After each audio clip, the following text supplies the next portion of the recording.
Have you ever taken antibiotics and felt better in just a few days, but have you ever wondered how these tiny pills actually fight bacteria? Let's break it down in a simple way. Antibiotics are medicines used to kill or stop the growth of bacteria.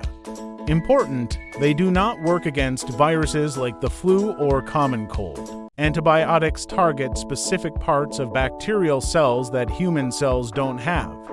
That's why they can kill bacteria without harming you most of the time. There are main mechanisms of action. First, cell wall inhibitors. These drugs destroy the bacterial outer wall, causing bacteria to burst and die. Examples include penicillins and cephalosporins. Second, protein synthesis inhibitors. They stop bacteria from making proteins so bacteria can't grow or survive.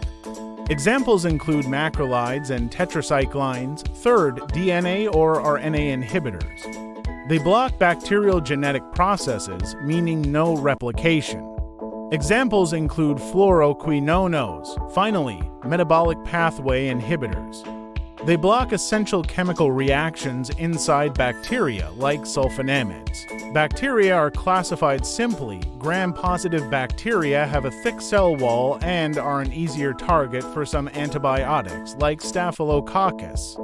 Gram-negative bacteria have a thin wall plus an outer membrane, making them harder to treat, like E. coli. We also distinguish between bactericidal, which kill bacteria, and bacteriostatic, which stop growth so the immune system can finish the job. Antibiotic resistance is very important. When antibiotics are used incorrectly, bacteria adapt, become stronger, and drugs stop working.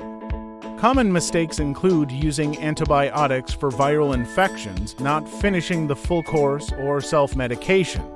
To use them safely, always follow doctor instructions, complete the full course, and never share antibiotics. Antibiotics are powerful tools, but using them the wrong way can make bacteria even more dangerous. Use them wisely. Your future health depends on it.